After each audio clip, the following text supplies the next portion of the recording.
L'Autriche décide à son tour de ne pas s'associer au pacte de l'ONU sur les migrations. Les États-Unis et la Hongrie en avaient fait de même déjà. Qu'importe si le pacte n'a pas de caractère contraignant, Vienne veut défendre sa souveraineté nationale.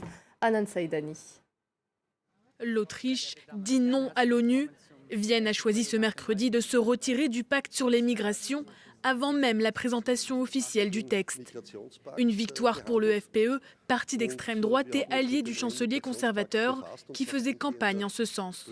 Nous avons décidé en Conseil des ministres de ne pas nous joindre à ce pacte.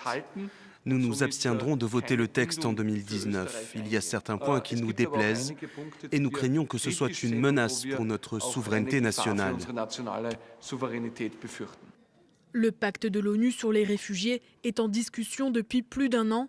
Non contraignant, il vise à instaurer un système international pour mieux gérer les flux migratoires, avec 4 objectifs: alléger les pressions sur les pays d'accueil, accroître l'autonomie des réfugiés, élargir leur accès à d'autres pays et aider à la résolution des crises dans les pays d'origine. Pour ses opposants en Autriche, le texte pourrait instaurer un droit à la migration. Depuis son arrivée au pouvoir il y a tout juste un an, Sebastian Kurz a multiplié les mesures hostiles aux migrants. Mardi dernier, une loi controversée a été votée. Elle instaure l'indexation des allocations sur le niveau de vie du pays d'origine des étrangers.